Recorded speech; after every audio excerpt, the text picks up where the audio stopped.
Shalom. May the peace of God be with you wherever you are, my friend who opened this word of the week. And may God bless you for opening this word of the week. The word of the week is found in Galatians chapter 3, verse 26 to 28.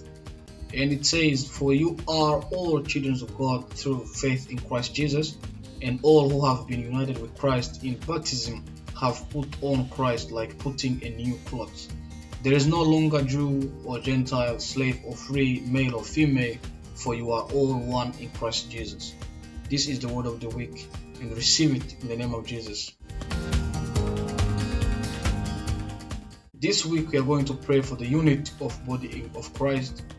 From today till Sunday, I ask you, my brothers and sisters, to please pray for the unity of Christians, pray for the unity in your denominations, pray for the unity in your country, and pray for the unity in the body of Christ.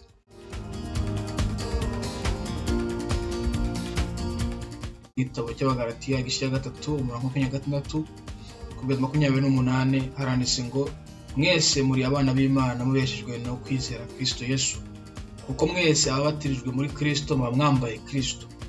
None ntihakiriho umuyuda cyangwa umugiriki, ntihakiriho imbata cyangwa umudendezo, ntihakiriho umugabo cyangwa umugore, kuko mwese muri umwe muri Yesu Kristo cyangwa muri Kristo Yesu."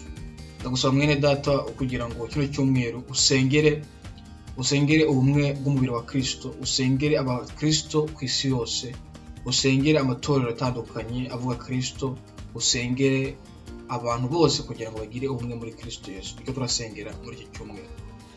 God, we thank you for this week. We ask for your unity in our churches. We ask for unity in this world. We ask unity in Christians all over the world. We ask unity regardless of denomination we come from. We ask unity. We ask unity to preach the gospel, to speak the truth, and to be bold when they do so. We ask unity in the name of Jesus. Amen.